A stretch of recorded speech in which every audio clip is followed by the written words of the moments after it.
Welcome to the Never Too Early Fantasy Football Podcast, where it is never too early for fantasy football. My name is Jeff. Alex. As always, thank you for downloading, listening, liking, and commenting on our podcast videos. Please join our community by subscribing to us on the socials. Our handle on all platforms is at N2E Fantasy. We are also available on all major podcasting apps by searching N2E Fantasy. Alex, what do we have on today's show? On this episode of the Never Too Early Fantasy Football Podcast, we will be recapping all week 14 action and getting you ready for week 15. But first, Jeff, there was some league transactional news. Absolutely. We had one of our favorites, Mark Andrews, get a new 3-year deal with the Ravens. What do you think that means for Mark Andrews and the Ravens and Isaiah Likely going forward? I think they're going to be a two tight end offense going forward because I think isn't Isaiah Likely also under a decent contract himself? I thought he signed one recently, but my sheet actually said that he's a free agent this year, so I just wanted to double check that here. If he's likely to be back or not. He is a free agent after this year. I think they probably sign him too. It might cost a pretty penny. Yeah, I just think they're going for a two tight end setup, and they don't have much when it comes to receivers because they have Zay Flowers, who is a solid wide receiver, but I think for me he profiles more as a top of the line wide receiver two on a team. They have DeAndre Hopkins, who is older, not the same player he was. I mean, still a useful player, but certainly not a starting caliber one anymore. And then they have Bateman, who I don't think is any good. I think he's fast, but he struggles with drops. So I guess they're just going to go for the boring tight end offense. I think this is kind of a waste of money to spend it on Andrews. I think they should have moved on from him, in my opinion, and spent their money elsewhere. But I'm not running that team. One too. Feels about time. Yeah. Even if they bring Likely back, they might draft a third because they do like to keep them in the pipeline. Yeah, they should focus on wide receiver. Absolutely. And defense. They need a stud. What's weren't they flirting with Antonio Brown a few years back? That would have been the best receiver that he would have had. Yeah, but Antonio Brown's crazy, so great receiver though. Yes. Would have been in the Hall of Fame, but I don't see anyone voting for him with his issues. Yeah. Yeah. Would agree with that. All right, you ready for our Week 14 recap? Yeah, let's do it. Last bye weeks of the year, the Panthers, Patriots, Giants, and 49ers were all on bye. Starting this upcoming week, Week 15, all the teams will play every week going forward. The first game here, we had the Cowboys at the Lions. You and I picked the Cowboys. But Dak and Goff put an air show on in this one, but the Lions end up winning the shootout 44-30.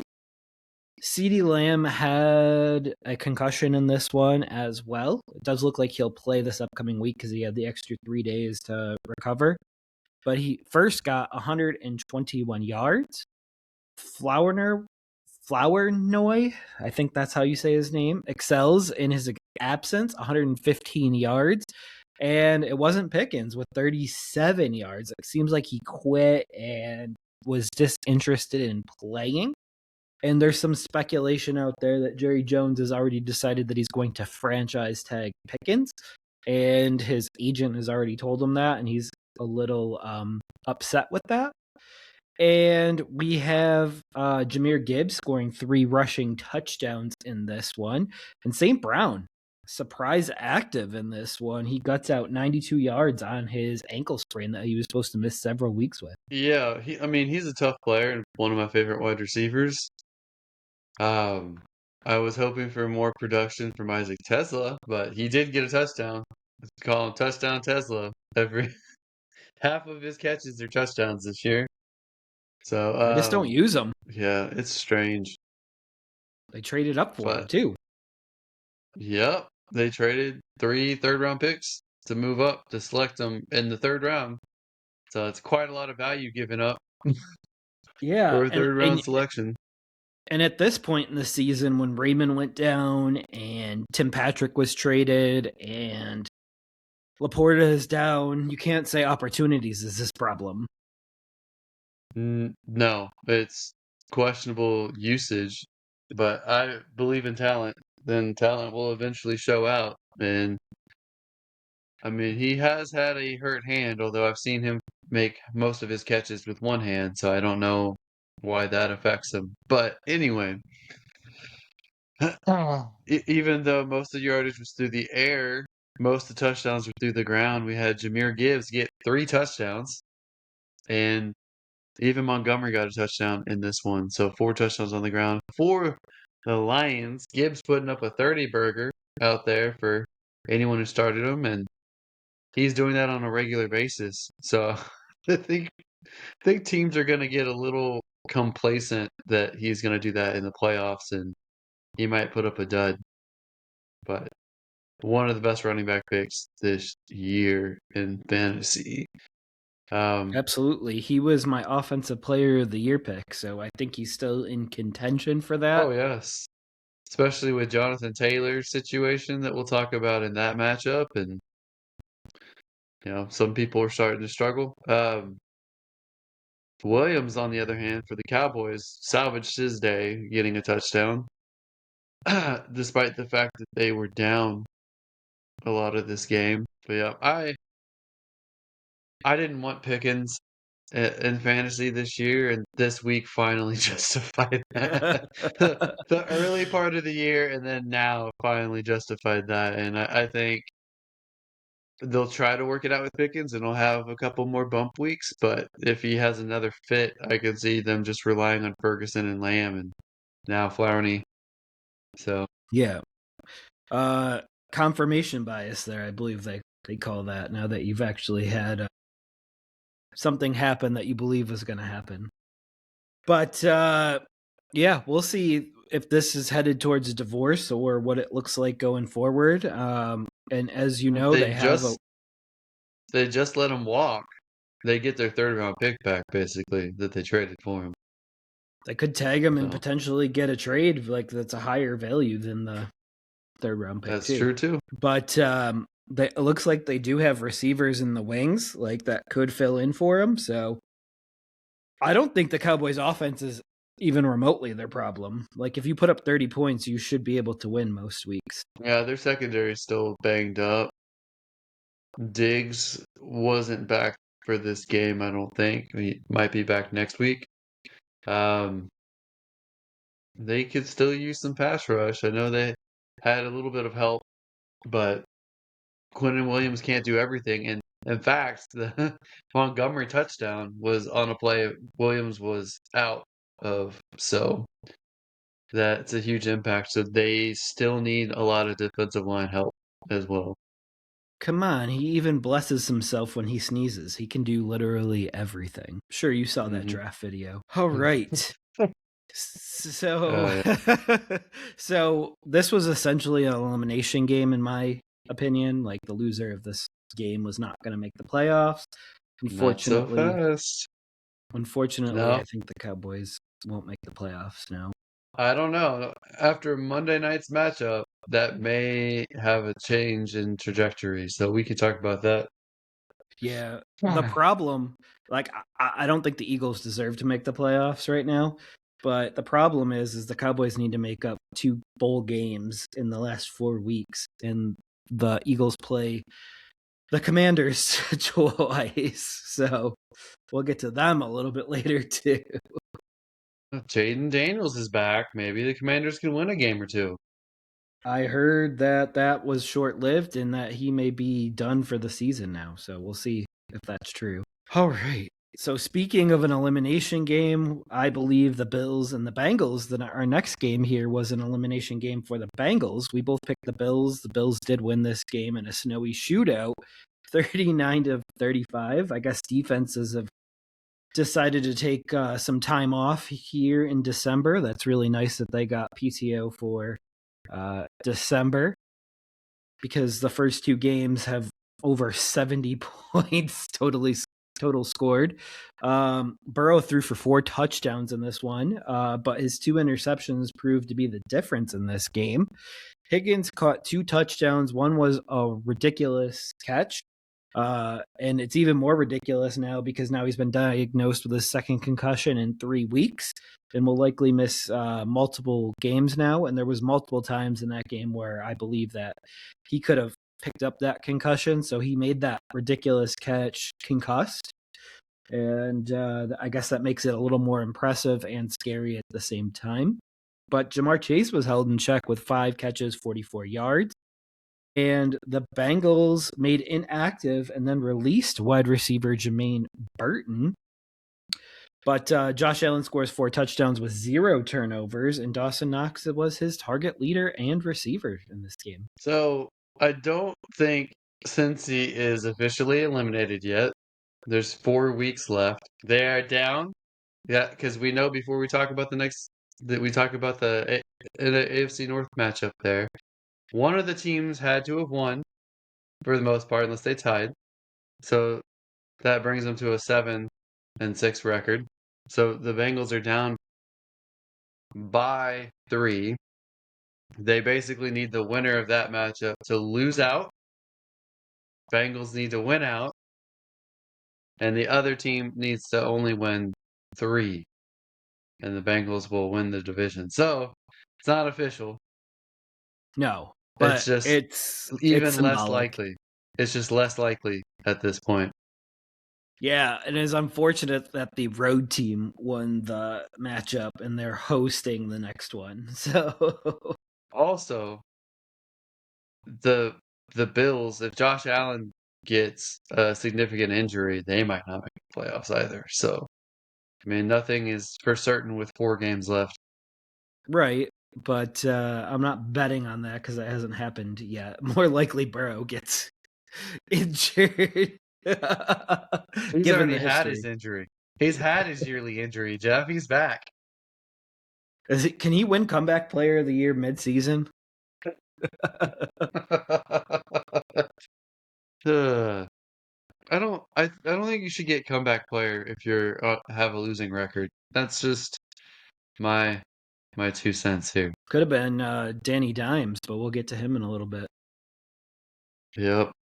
So I think one thing we should say now that T. Higgins is likely to miss a couple weeks, if Gesicki is in free agency, I think he is a priority pickup if he's still there, if you don't already roster him. That makes sense to me. And I'm going to look through my waiver wires right after this. Appreciate the tip. Anything else you noticed from this very snowy matchup? I mean, there are a lot of turnovers, but I think Shakir continues to be the only wide receiver that makes consistent plays for the Bills. I mean, they really need to do something different with that. I mean, he didn't have a lot of yards, but he did get a crucial touchdown, and Ridiculous he is throw. involved. He is involved on returns. I don't know why he's involved on returns because he is the only receiver you don't want hurt. So get him off returns, in my opinion. But man, both tight ends are going to be prominent until somebody steps up in the receiver core. Yeah, it's becoming painfully obvious that the Bills are going to do whatever it takes to get an alpha this year. So I think they're going to throw everything against the wall to potentially acquire one. Is it obvious, Jeff, or is that just your number one hope for the Bills? Considering they offered a 1 for Waddle, I do believe that it's coming. Well, that's a laughable offer, in my opinion, because 1, he's worth more than a 1, and 2, there's a division tax, so you have to significantly outbid anybody else to trade in division. So that was never going to happen. That feels like it's, hey, I know they're not going to accept this. I'm going to leak it out here that I'm doing this, so my fans think I'm trying. because I think Olave would have been available for potentially just a one, maybe a little bit more too. So I don't know. I don't know what they're doing. Why would Miami do that? Right.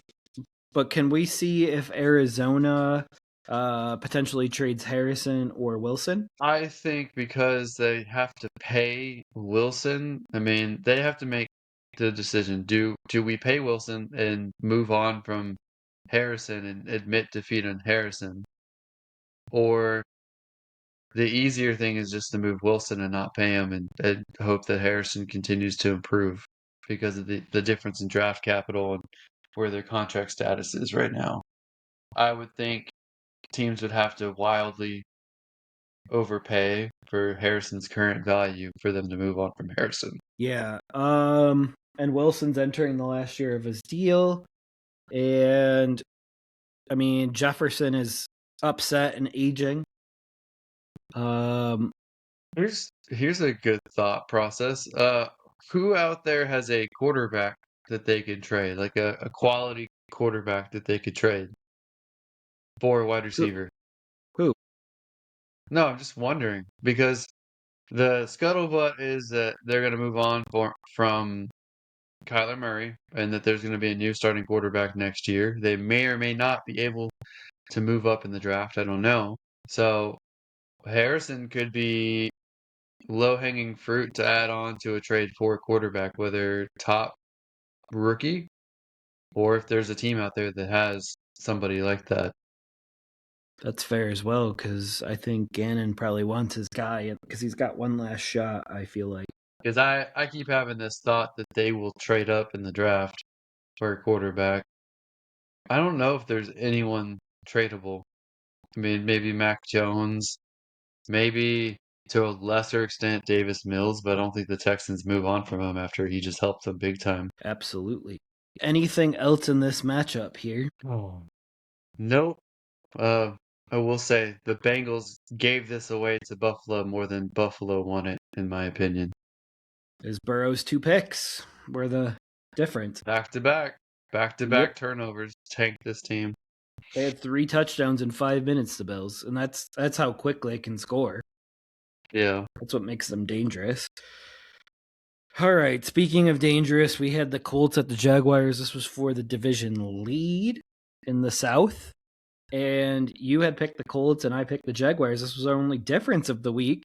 And Daniel Jones tears his Achilles in this one, and the Jaguars take the division lead 36-19.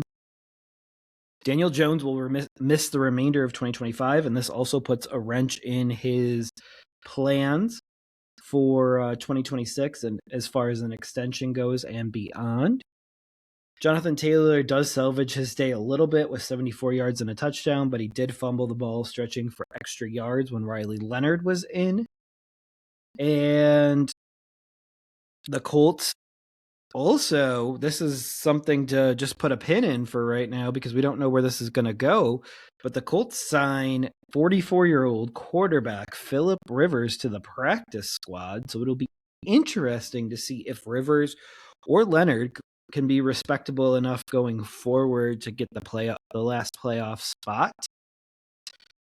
And Lawrence looks really good in this one as well, where he throws for 2 touchdowns. ETN does 74 yards and 2 touchdowns. And Brian Thomas Jr., we saw a sighting of him where he was the yardage leader for the Jaguars this week. Does ETN, though, going back to ETN, does he get an extension this upcoming offseason?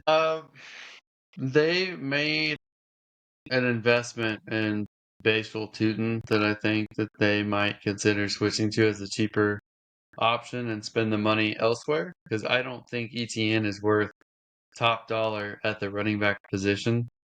So, I mean, I would let him test the market, and if it's low enough, maybe match it to bring him back, but I wouldn't pay him top dollar. And I mean, they could also draft a running back as well, Tag him but for a year. considering they don't have their first round pick this year, and I think next year too, then, or maybe it's just this year. Anyway, they're in a situation where they better win something this year because they're potentially setting themselves back, in my opinion. It's good to see Brian Thomas Jr. get involved in this game. It was only 3 catches on 6 targets, but at least he got good good yardage in this game. I don't think Trevor Lawrence was that great, but he has played without making any turnovers, I think, the last couple weeks, which is big improvement for him. For the Colts, I maintain the Colts were going to win that game if Jones didn't get knocked out. So if he didn't tear his Achilles, I think they would have won. It was pretty close at that point, and it's pretty close after that that Jonathan Taylor stopped being effective. So Riley Leonard hurt his knee, which is why they're desperate enough to go after Philip Rivers, who's 44 and hasn't played since 2000. I don't expect the Colts to be competitive for the rest of the year, basically. And Anthony Richardson has the ability to come back, but he has to clear medicals, and he hasn't cleared any medicals yet. So that's another potential option. And they're in a difficult situation, very difficult situation. And I wonder if maybe they should be looking at someone like Tannehill, who's played more recently than Philip Rivers. Oh, that's not a bad idea, but we will see where this goes. Hopefully it goes well, but obviously I don't have a ton of confidence that Rivers could land the plane into the playoffs. Calling the old pilot. We were discussing offline before this whether Philip Rivers is a Hall of Fame quarterback, and based off of the standings out there of quarterback history, he has the yardage and probably touchdowns to do it. But I just don't think of him as a top quarterback. When I think of Philip Rivers, I don't think of him that way. That I think of a Drew Brees or Peyton Manning or Tom Brady. I just don't see. I see someone who passed a whole lot, didn't really control ball games, barely has a winning record, had really talented teams, very limited playoff success. And I don't think I'm not sure how often they even won their own division, with Kansas City and Denver having a lot of success during that time period. Yeah, the only thing I'll say is that the media is making a very big deal about this resetting his window, so. I think he didn't have enough to be a first-time Hall of Famer, maybe not even second ballot Hall of Famer, so he's going back into the league and bypassing it and maybe trying to get a little bit more. Because if he helps them get to the playoffs, I think that alone would help his resume. Yeah. It'll be interesting to see. I mean, at least it's an interesting storyline to watch down the stretch.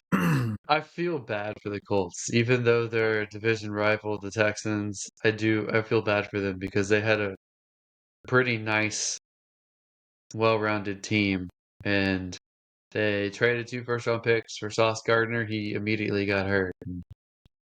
They were doing okay with Daniel Jones, and he got hurt. They had Anthony Richardson, and he can't stay healthy, and he makes dumb mistakes. So they should have won this game. Oh well. Yeah. Anything else on this matchup? Because I think we might be done talking about the Colts other than Philip Rivers' performance for a bit. Rest in peace, all you Jonathan Taylor fantasy owners. I'm not sure how much he's going to help you going forward. Right?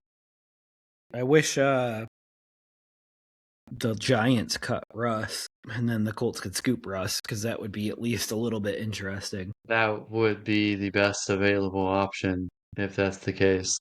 Yep. So that would have been interesting. Another Giants quarterback to the Colts. But instead, they just keep wanting to make him an active third quarterback on a team that's not going anywhere, which kind of blows my mind a little bit. But we all know that Winston and Dart will be on the roster next year. So why hold on to Russ? I mean, Minnesota would also like a quarterback, I would imagine, although they did a little bit better this week. So, who do we have next, Jeffrey? So we have the Dolphins at the Jets next up. We both picked the Dolphins. And the Dolphins best the Jets to win 5 out of the last 6 games. And in this matchup here, the Dolphins kind of turned Tua into a game manager, but they still won the game 34-10. So maybe Tua's best role right now is a game manager. And it was the run game that kind of exploded. Jalen Wright leads after Achane got banged up. Wright had 24 carries, 107 yards, and a touchdown. And Achane, before he got banged up, had 105 total yards. So that was pretty crazy because I think he left in the first half early. And Tyrod leaves the game early in this one as well. And with Fields dealing with a knee injury, this feels a little bit like the Richardson situation where the backup got injured in a non-game situation. It left, I think his name's Brady Cook or something like that, takes quarterback snaps and has a bad day with 2 interceptions and 0 touchdowns. Oh. Does he get the same excuse that Shedeur Sanders got his first game, but he didn't get any first team reps?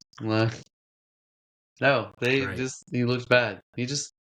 Brady Cook has been in the league for a couple years now, and he's just not worth being on an NFL roster, in my opinion. The Jets are done. I thought that they would be able to upset some teams, and I just don't think that they have anything left in the tank if Tyrod is out any significant time, or if not even Fields can come back and start for him, then they're done. Tua kind of seemed more like a Tim Tebow than somebody who's supposed to be slinging the ball a lot. Only had 13 completions on his game managing day. As far as Achane, they said it was a rib issue. He avoided a fracture, or at least it's a small fracture or something, and they think he'll probably play this next week. So keep an eye on that, make sure.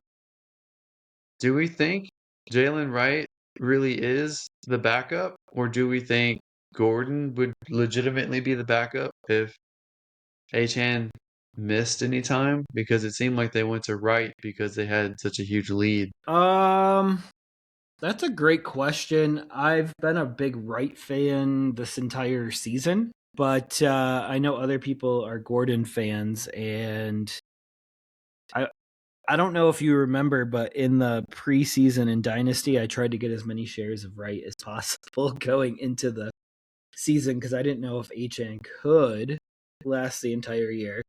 But this doesn't seem super serious. Yeah. Well, I think you should pour one out for Darren Waller because he only had one catch for 4 yards. I don't Well, think he's that's going to what make the happens. impact.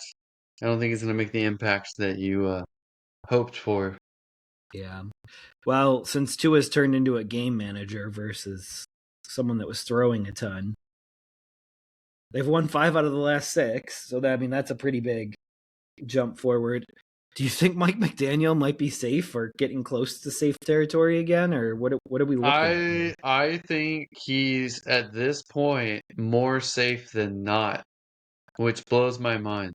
So I will give Mike McDaniel some props for, yeah, some of the teams have been bad, but I mean he upset the Bills at some point this year. So he this team is finally playing hard for him, and they're not the epitome of health themselves. So the report's already out there. The owner is giving him every benefit of the doubt and doesn't want to make a decision on firing him till the end of the year. I think if he gets close to 500, I think he keeps his job. And right now he's right in that range. I hate the reports out there that say that he's tied to Tua because that is like a death nail to me. Is that a Josh McDaniel thing? Or sorry, is that a Mike McDaniel Mike thing? McDaniel. Or Or is that a ownership thing? Because if it's a ownership thing, it's a problem. If it's a Mike McDaniel thing, it is an insane problem. Yeah, it was the ownership that had said that they're kind of tied together. I don't Well, think they want to eat the contract, if I'm being honest. yeah. I think they could really use a quarterback, and now they've played themselves out of that position. Yep. Maybe Ewers is good. It's Ewers. Like you. Nah, Ewer. Ewers. Ewers. You. I know it's spelled EW, but it's you. He must be Ewers if they're not putting him in. No, the Tua's doing just enough that you can justify him staying in. Yeah. All right, let's hop over to the upset of the day here, and it was the Saints at the Buccaneers. We both picked the Buccaneers. Tyler Shucks scores twice on the ground to upset the Buccaneers 24-20 in a kind of a rainy rain fest in Florida. But that's not really good that the Bucs dropped a home game to the weak Saints in the division.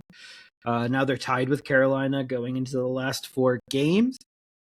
But some positives here from the Saints. Neal could be their lead back going in 2026. He carries it for 19 times for 70 yards and a touchdown. Baker Mayfield has a bad game. However, reinforcements are on the way in the shape of Mike Evans and Jalen McMillan. And that's good news because Ibuka has not been himself, and Godwin is still working his way back from the injury. But what's going on with your boy Ibuka? So the official injury he's been playing through is nagging hamstring that hasn't gone away that supposedly is affecting him. But I was pretty sure that he had like an arm or shoulder injury at some point, which I can't find any record of, but I swear I saw it happen, and he was questionable to play at one point because of his shoulder injury. So I think it's affecting his catching. I think it's pretty obviously affecting his catching. But I mean, Otten wasn't really any better. They both. Well, actually, never mind. I'm misreading that. I don't know. I think the Baker's also a little bit off because he's hurt and he's running around for his life trying to make plays. So I think everything's a little out of sync with this offense. Absolutely.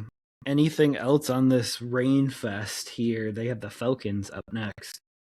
I will say I'm very intrigued with New Orleans' quarterback situation because I kind of liked Rattler and I kind of liked Shock going into this year. I didn't like that they were both on the same team. Um, I think both of them are interesting enough to not draft a quarterback for the Saints, so these two guys might be the quarterbacks on the roster next year. And I will be interested to see if they add another wide receiver to this group. I do think Neal and Kendre Miller will be the running backs next year. I don't know if they can get out of Kamara's contract, but it'll probably be the same running back group going forward. Saints are I don't think people have realized how competitive they've been throughout the year, even though they have a 3-10 record.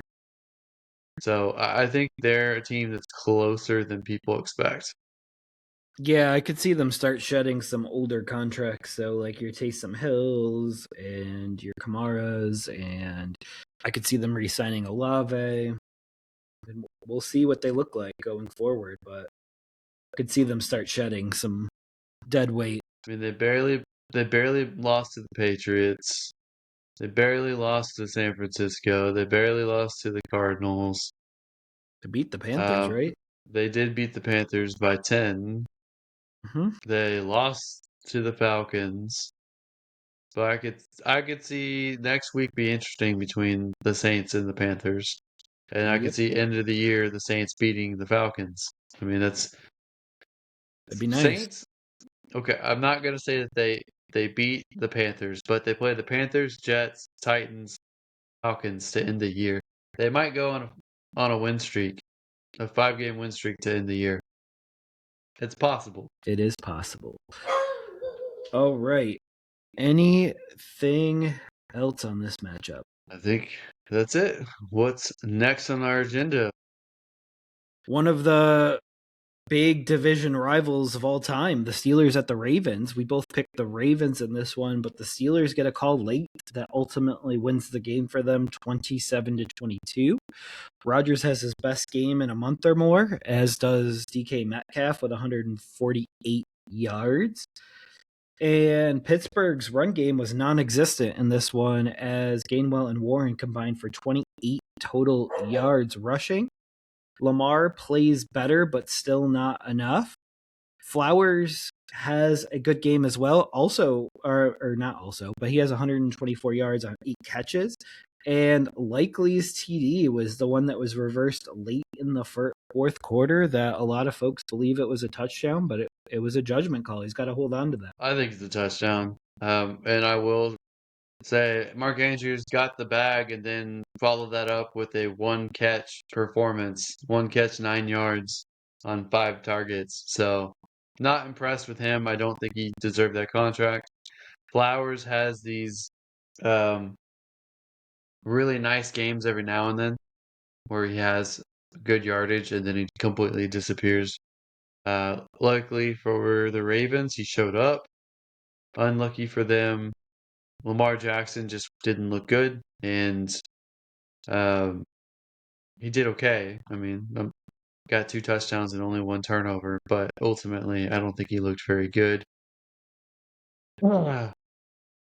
I'm disgusted the Steelers won this game too, because the Steelers, honestly, other than Metcalf, I don't think anyone really on the Steelers looked good at all. Their run game was terrible. It's not like the Ravens have had a killer defense, but this was a gross game. I almost wish the Bengals beat the Bills just so the Bengals have a better chance at winning this division because they would be more fun to watch than a Steelers or Ravens team at this point. Yeah, I don't disagree, but that's because of the offense. And you think defense wins championships, but Well, I watch for the offense. none of those three teams have a good defense. None of them.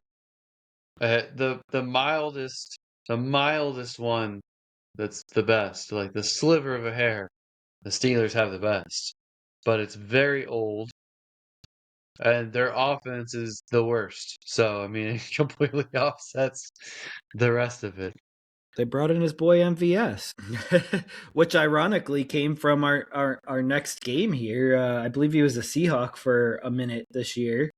The Seahawks played the Falcons in our next matchup here, and we both picked the Seahawks. The Seahawks did win. Darnold had a first half, which you brutally called out to me via text, and then he bounced back in the second half to win 37-9. Charbonnet is the more effective back in this one, and Walker, I've checked, and he's a free agent after this year, so it could be Charbonnet and somebody else going into 2026. JSN rebounds in this one with 92 yards and a touchdown. And the Falcons are just a mess around Bijan and Pitts, which Pitts has actually looked really good the last couple of weeks. What can we look forward to with them in 2026 since they don't even have their first round pick? Oh man, I would look for them to trade Kirk Cousins and recoup some value for him.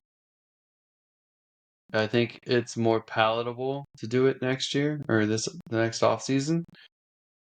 And maybe that would free up some cash. I don't know if it would, but man, do they need to make the most of what picks they have left? I think that they fire their GM. I think that they fire their coach.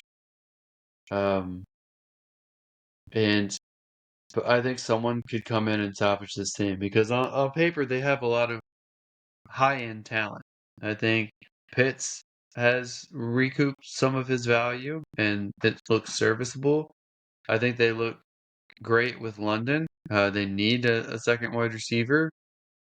They have two very usable running backs, especially with the budding superstar in Bijan Robinson. And then I think their edge rushers can be really good. Their rookie edge rushers could be really good. So I think it's fixable, but not with the current regime. I will say a thought I just had for Seattle when you said Walker is an impending free agent if they don't re-sign him. I never thought about it, but could Seattle be a team that would be in a perfect position to draft somebody like Jeremiah Love in the draft? They could be. They could be. They could also go out and grab Tyler Algier, who's a free agent this upcoming offseason, who is more proven back in the NFL. They have a lot of It's options. just your biggest critique with running backs in the first round is they usually go to a very bad team that they need more building blocks before that's truly effective. And I think Seattle is a lot closer to a complete team, and getting a high quality back would be great for them because neither Walker or Charbonnet have really stood out of late. You're on mute. No, I was just listening to what you were saying about Walker. Where would you see someone like Walker go? Oh, I could see him going to Kansas Dallas. City. Kansas City. Oh, Kansas City would be nasty. That would be so They do nasty if like he their went pass there. catching back, so he's not well known for that, but I could see like a Tyler Algier go there too. I think Algier is a starting running back in this league. Like not behind Bijan, of course, but on another team, he could be a starting running back in this league.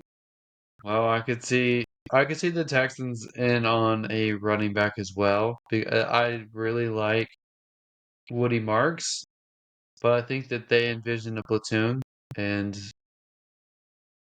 especially if one gets hurt and you only have one left, and then both get hurt, whatever. But I think they envision a platoon, so they would be in on one. I could see Tennessee wanting to get younger than Pollard, although Pollard had a great week, and that we'll talk about in that matchup. Um, Man, who else? I I don't don't know, know. man. There's a lot of I free think some, agents. Brees Hall. yeah, Brees Hall, man. There's some This is good. going to be a This good might, free agent class.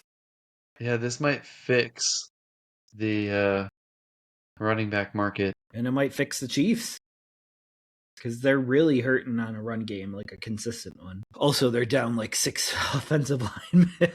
It feels like. I mean, the Cardinals could probably use an upgrade at running back. A lot of their guys are pretty much on par with each other. Besmirching Trey Benson. He's been hurt. It's He'll hard. be Like back. it's hard to say he's been doing great when he's been hurt for like half the year. That's fair. Anything left on this matchup before we get to the Pollard matchup that you just mentioned?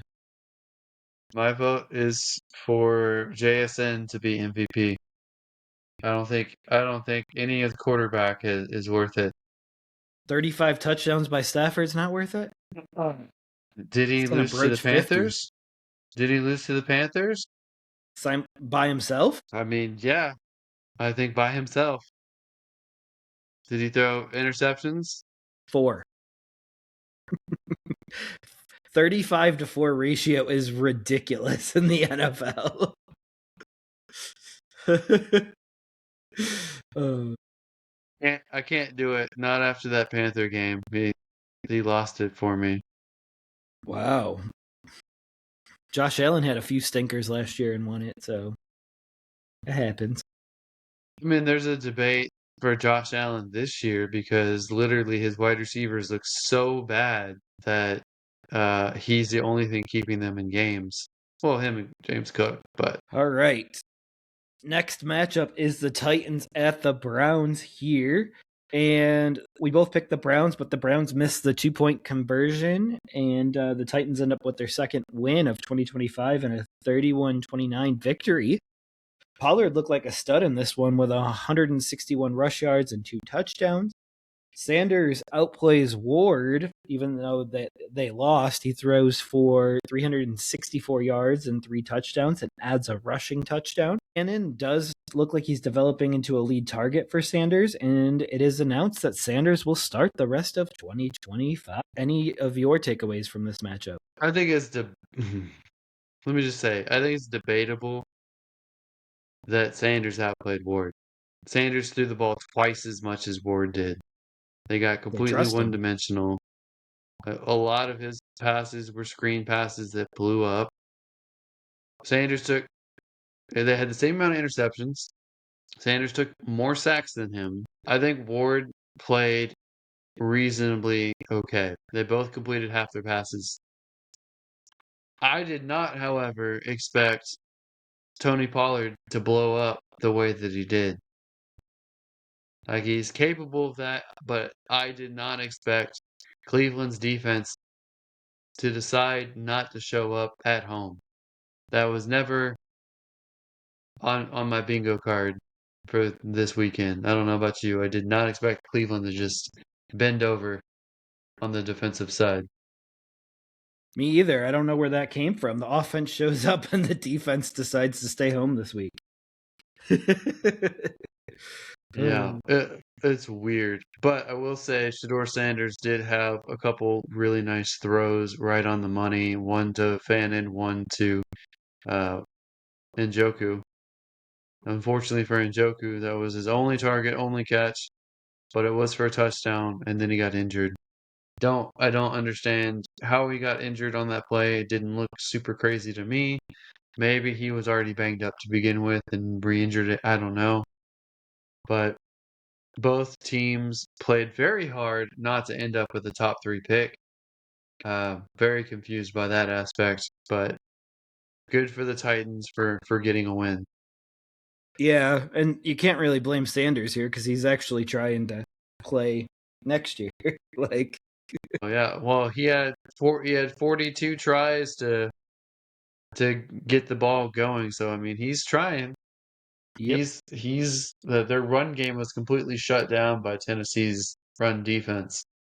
So And they got he didn't get CMC up any help next. there. What now? And they got CMC up next, the Titans do. It'll be interesting to see if Brock Purdy puts up similar numbers to Sanders here, because you know how much I rag on Purdy. Well, theoretically, their receivers and tight ends should, but I mean, nothing goes exactly as it should, Jeff. Not with Brock lately. So, yeah. All right. Anything else on this matchup of top 5 picks? If I am a fan of either of these teams, I would be mildly encouraged by both quarterbacks. Okay, that's good. I hope the Browns decide to build around Sanders next year. They also have Watson under contract. Maybe the Vikings could be looking for a quarterback, which we have in our next matchup here. The Commanders at the Vikings. We both picked the Commanders. And boy, were we wrong in this one. The Vikings shut out the Commanders 31-0. Daniels was pulled as a precaution. I don't believe he'll play again in 2025, but we will see. Nothing to play for. Zach Ertz tears his ACL, and I believe his career might be over at this point at the age of 35. Like, I don't see a 35-year-old tight end coming back from that. JJ McCarthy doesn't throw for yards, but throws for 3 touchdowns. And Justin Jefferson with 4 targets for 11 yards in this one is a breakup on the horizon. I know you keep willing there to be a breakup unless they all of a sudden get a new quarterback. But I thought JJ played really well in this one. I mean, he took some sacks. I don't think that he needed to, but 3 touchdowns, no interceptions is not nothing to poo-poo on. I'm a little surprised Aaron Jones was as effective as he was in this one because I was expecting more of a Jordan Mason game. But Mason did get the touchdown. So Absolutely. was not happy that Oliver got 2 touchdowns. Hey, Hawkinson got the 3rd one, though. Saved his week. Yep, for the first time this year. All right. You ready to hop over to the Broncos at the Raiders? You don't want to go 20 minutes on this matchup? They're both eliminated. They both don't have anyone in fantasy that I'd be starting consistently right now. Yeah. All right, let's move on. The worst. Broncos at the Raiders. We both picked the Broncos, and the Broncos coast to another one-score victory, 24-17. Harvey has a better lead back performance day with 75 yards and a touchdown. Geno gets hurt and Pickett enters, and it does look like Pickett did look more efficient than Geno. And Genty only 38 yards on 11 or 12 touches. If I could only read. Ouch. Yep. I did not like his end of the year schedule, so I desperately tried to trade him in the leagues that I had him in redraft. Nobody was biting. So I mean that tells you all you needed to know about this season. But I still like him in fantasy, and I think next year will be better. I am excited for Betch getting some run here. 6 targets, 6 catches. So hopefully he will be a favorite of Kenny Pickett. What'd you think of the Broncos in this one? I thought Bo Nix played pretty well. I'm still not impressed with the Broncos' run game. I'm of the mind that they acquire yet another running back in the offseason to complement Harvey. I wish that they would go after a wide receiver, but I do see Pat Bryant time coming very soon. And I think he's starting to get more and more involvement. So he's someone I would keep an eye on. Absolutely. I got him in a dynasty league. I acquired him as a throw-in a trade this year. So love to hear that. Genty might be someone in dynasty leagues that people go after this offseason too. I know he was the 101 last year, but he had a down year this year. There's no other way to put it. And he's on a bad team right now. I mean, I was willing to trade him before the season started, and I got awfully close to something, but the other owner backed out, and I like him enough. I am not going to sell low on him. I'm going to keep him at this point. So I like him. Absolutely. But I would throw out 80 cents on the dollar offers. Yeah. I would consider buying him in other leagues if people were selling low. Yep. I just acquired the 101 last night in a league, and maybe I do the 101 for Genty in a pick. I don't know how you got that pick. What did you even trade to get it? I would have to go way back to go figure that out. Did you give him something good, or did you swap picks, or was that before he sold his entire team? It could be before him too, so I have to double check. And I might not have even got it from him, so I have to go really double check. There was a lot of trades in that league. When you said that, I immediately looked at your roster. I'm like, how the hell did he get that? And I didn't even make the playoffs, and I acquired Henry and Dowdle and all those jabronis that didn't get me anywhere. All right. Back to our slate here. The Bears at the Packers. We both picked the Packers. The Bears do fail a late comeback and fall 28-21. Monangai and Swift are a 50-50 split in the backfield now, and they're producing at about the same rate. Monangai is the bigger likelihood to get the touchdown. DJ Moore appears to be on the move this offseason. He is being used less and less and less and less. And Love has back-to-back great games with another 3-touchdown performance in this one. And is it because of Watson is back? Is it because Reed is back? Like he's missing still Kraft, but these two appear to have filled in the gaps. Well, the biggest difference maker is Watson coming back. Watson has been the best version of Watson since coming back because he struggled with inconsistencies like some of these other guys, and then he struggled with injuries. But he's playing like he's an actual true number 1 wide receiver, which is not something I've seen from him in his career this far.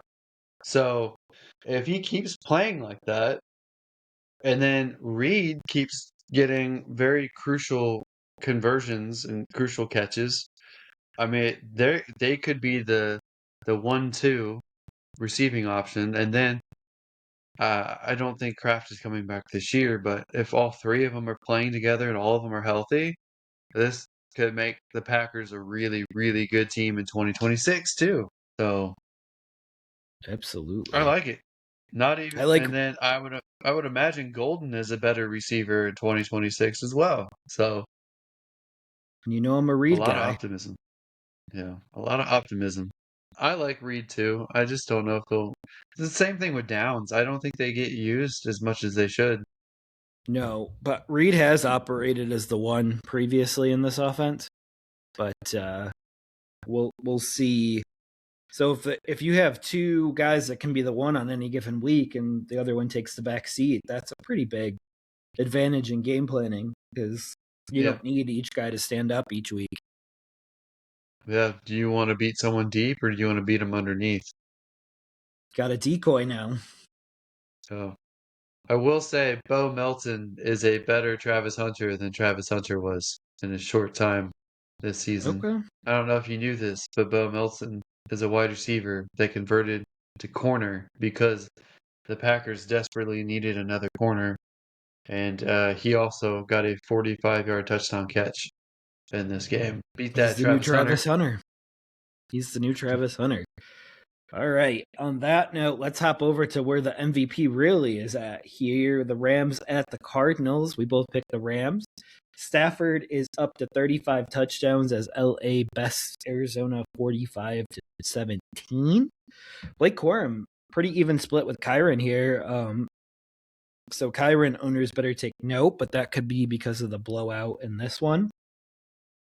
Puka has a day with 7 catches, 167 yards, and 2 touchdowns. Brissett keeps passing at a high rate, had another 300-yard day. And Michael Wilson was the beneficiary of a Marvin Harrison inactive. 11 catches, 142, and 2 touchdowns. Do you believe Michael Wilson is part of the Cardinals in this upcoming year, or do you believe that he's a trade candidate on his final year of his deal? It's very tough, in my opinion, because he has the better, I would say, team chemistry because I don't think it really. I mean, he works with Brissett a lot, and I think the coaches like Wilson more than Harrison at this point. But Harrison is theoretically the better talent. They spent a high first round pick on. I would have a hard time seeing them trade him for a loss, whereas Wilson's contract is probably almost up. So he would be the easier one to move on from. It's a He could tough be traded decision. and extended. Yeah, it's such a tough decision. Do you go with a guy that's producing now, but you have to go ahead and pay, or the guy with the higher upside that not quite living up to his potential? I mean, I like Wilson, so I do we'll too. see. I have maintained I did not like them drafting Harrison because he and Wilson overlapped too much. And people thought that was stupid that Harrison would play every position on wide receiver and it wouldn't matter. But no, they're both X receivers. You can't really fit two X receivers in most modern NFL uh, lineups. So one has to go, I think. I agree. I just don't know which one they'll choose. Me either. But imagine Michael Wilson with Josh Allen, or even Marvin Harrison scares me a little bit because he really hasn't shown up multiple games in a row yet. But Michael Wilson this year has shown up 3 out of 4 games. So I think Harrison, like I said, I think we might have talked about it earlier on this episode, that Harrison could be a chip used to move up in the draft to get a quarterback. Um, if not, I could easily see Harrison or Wilson being the number one wide receiver for the Bills. Because that's what Josh needs is that vertical wide receiver he can trust. mm-hmm. I see it coming this offseason. I don't know from where. I think they're gonna turn over every stone to potentially to get a guy this year. I think McDermott is sick of getting blasted, and they have the new stadium opening next year, and there's going to be a lot of hoopla in Buffalo this end of the year because they're closing the old stadium, and next year when they open the new stadium. So great. All right. Your game's up next year, the Texans at the Chiefs. We had both picked the Chiefs on the podcast, even though Alex told me offline that he switched one of his leagues to the Texans. Stroud and Mahomes combined for 1 touchdown thrown in this game and even rushed. But the Chiefs end up falling to the Texans in this one. And because of that, the Chiefs may miss the playoffs. And it was a 20-10 victory for the Texans. Mark's 68 yards on 26 carries, not really efficient, but he did work where they needed him to. And Collins was the lone pass catcher in the entire game to have a good game here. So Rice didn't have a good one. Kelsey didn't have a good one. Worthy was the best receiver for the Chiefs, but still, I think he ended up with like 60 yards. So not great days at the office all around. Chiefs are a mess at offensive line. The Texans, I believe, are pretty close to a mess at offensive line as well. So the Texans have fixed their pass blocking as much as they can. They are smack dab in the middle at pass blocking. They are towards the bottom at run blocking. That's the latest statistics the last 3 weeks in a row, basically. So Texans are in a much better shape than the Chiefs are in some regards. Texans defense shut down the Chiefs pretty handedly in this one. Hunt and Pacheco together combined for 60 yards, and neither one of them had a great average. Like you said, the receivers didn't look good. I think Rice, his day ended basically when Jalen Petrie got that big hit on him. He was not the same the rest of the game after that. And I don't think it was a dirty hit, by the way. I just think it was a big hit. I will say, though, the number one thing that won the game for the Texans besides their defense was the dumb decision making from veteran coach, multiple time Super Bowl winner Andy Reid to go for it on their own side on 4th down twice, knowing how much the Texans offense was struggling, and then giving them scoring position twice. Like that 100% lost Kansas City the game just as much as the Texans' dominant defense. Gave him the game. And I had my gripes in the first quarter with bad officiating. I think it evened out as the game went on. So I won't even throw that out there. Nick Chubb got hurt early, so it was the Woody Marks game, and I mean it's rough. I think the play calling is still bad. I think C.J. Stroud bailed Nick Caley out a lot in some of these throws and played gutsy in the second half. And I think Higgins got some tough catches. Collins got some tough catches and really, really kept the Texans in this one. Texans now have like an 86% chance of making the playoffs, and Chiefs have a 19% chance based off of advanced statistics. I think the Chiefs still can make it if they clean up their other division games, one of which is against the Chargers. I think the Chargers are so beat up, they have a chance to lose out. And I think the Chiefs have a chance to win out, which means the Chiefs would make it and the Chargers don't. We will see. The Chiefs sit at 6-7, as the kids would say, 6-7. So there's so many of those jokes this weekend, and I was like, I'm not about it. I'm all about it. It's a dumb trend. It's a dumb trend. I hate it. You had just mentioned the Chargers. They played the Eagles. We both picked the Chargers. You did change your picks offline to the Eagles, but you said they might lose out. They did not lose this game. They won in overtime 22-19.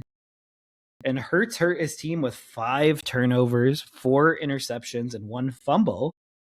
Barkley shows back up in a big way with 20 carries, 22 yards, and 1 touchdown.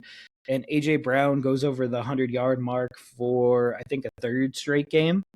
And Herbert guts through surgery that he had 7 days ago to lead his team in rushing. Your takeaway in this game here?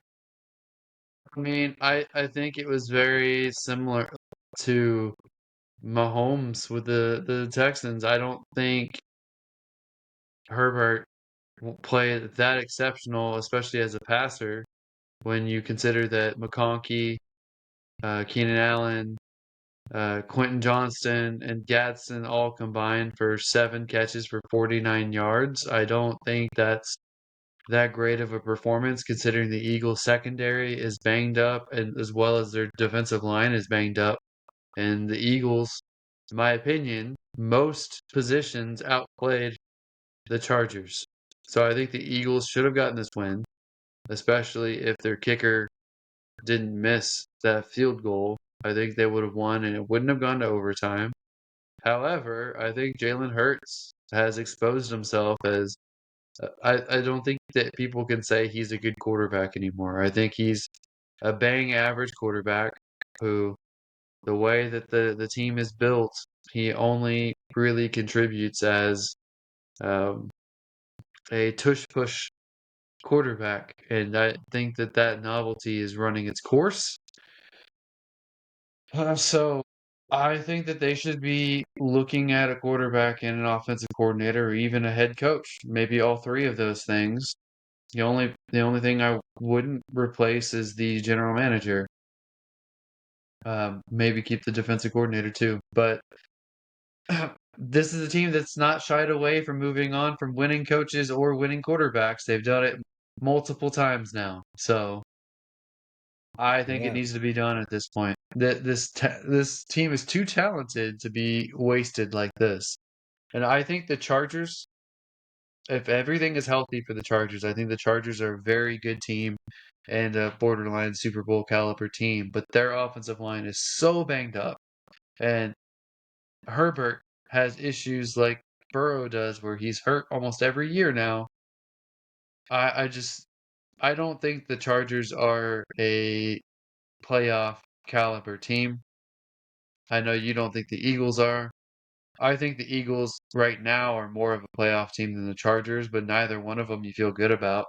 But Chargers have to do something with their offensive line. They look so bad without their tackles. Absolutely. And we'll see if they can gut their way to the playoffs here. But I think that wraps up week 14 for us. And as I mentioned here, as we're getting ready for week 15, bye weeks are a thing of the past. So, Alex, you are first up for our Thursday night on our primer here for the Falcons at the Buccaneers. Well, I'm going Buccaneers.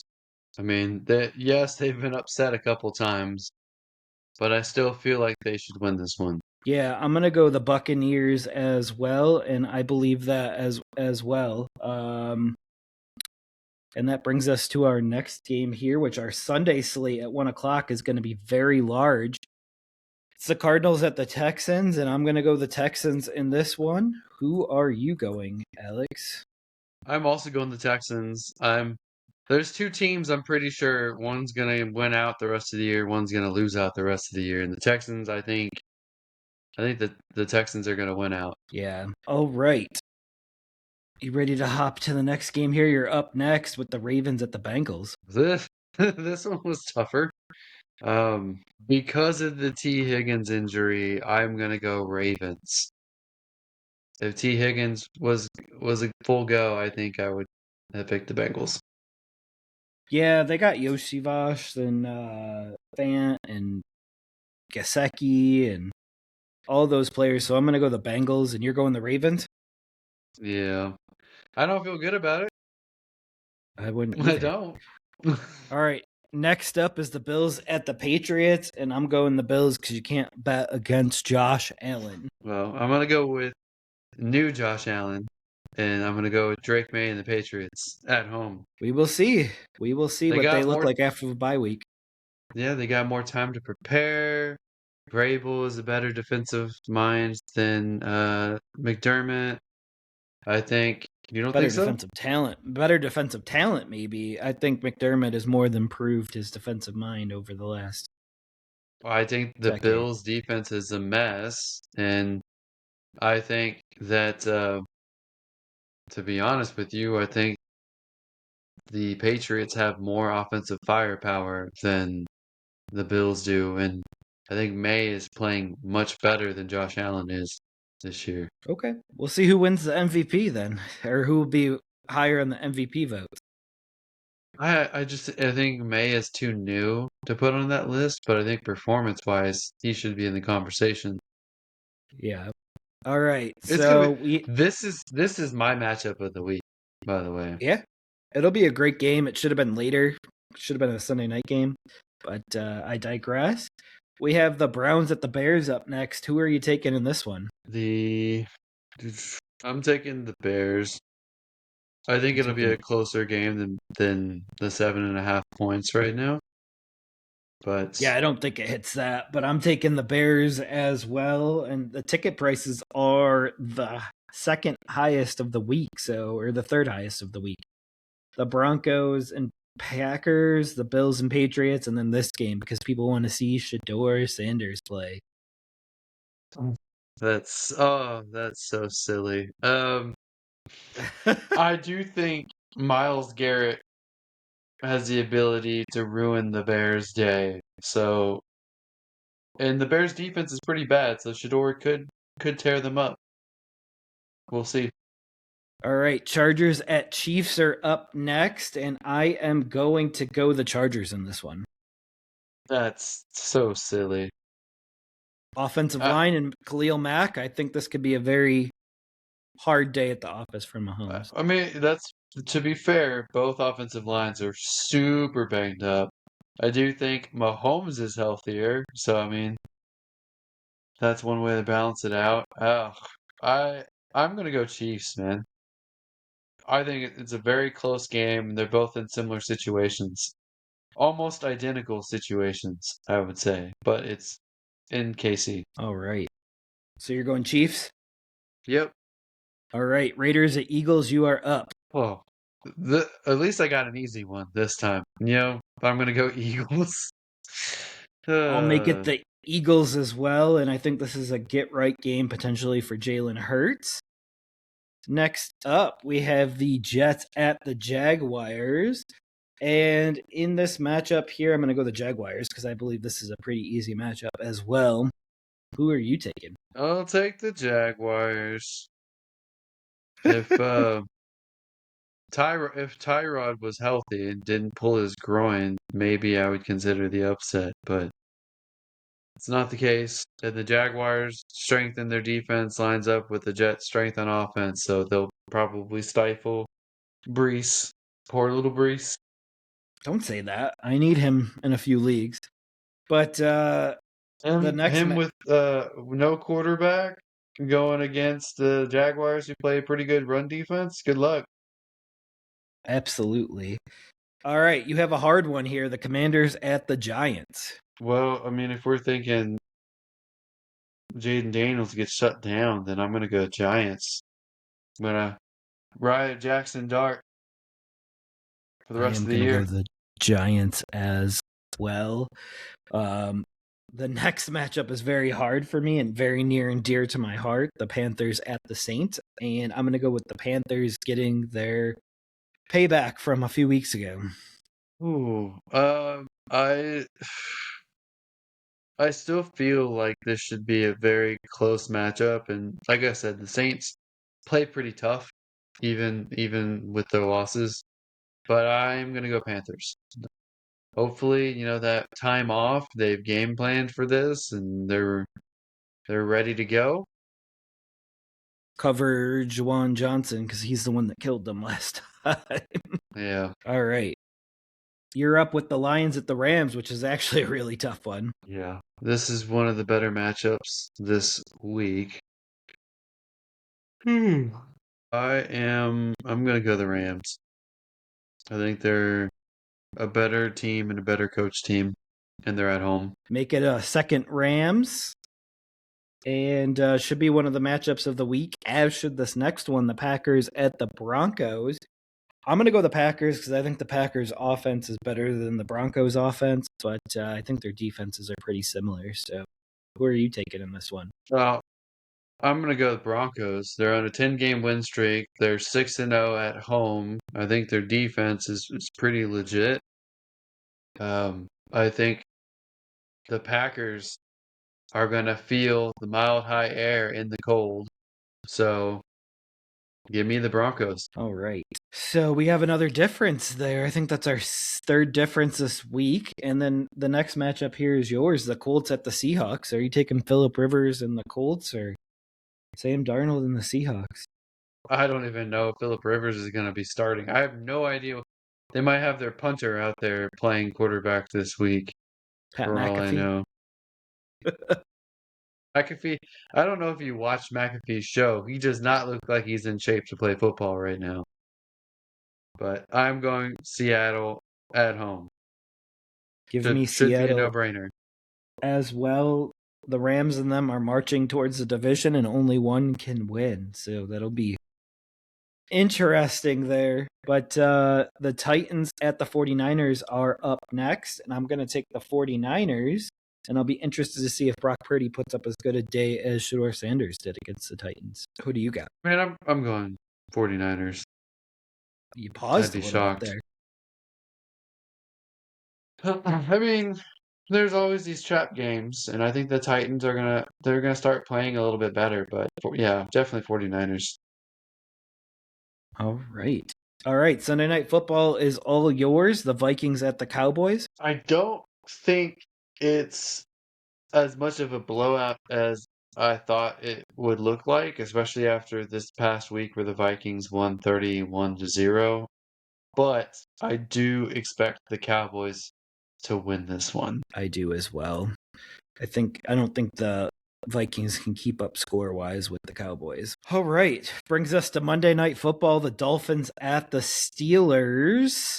And I'm up here, and I'm going to actually go the Dolphins on the hot streak here. Can I say ew to this matchup? Like I don't know if I even want to watch this matchup, to be honest with you. I'm gonna go Steelers. Right, and that closes out our Week 15. Anything else you would like to say? I'm just gonna explain. I'm gonna go Steelers because I think they're comparable right now. I do think the Steelers edge out the Dolphins overall in talent. It's in Pittsburgh. It's decent home field advantage, and it has the chance to be very cold, which I don't think the Jets game ended up being that cold. So, all right, we will see. all right. Well, that does it for this episode of the Never Too Early Fantasy Football Podcast. Thank you all for downloading and listening to this episode. Please don't forget to like and subscribe. Please leave us a comment and share the show. Every little bit helps. You can find us on all podcasting apps by searching N2E Fantasy and with our handle at N2E Fantasy on all social media platforms. Please join our community and give us a follow. Until next time, take care of yourselves and remember, it's truly never too early for fantasy football. Thank you again. Hi, everybody.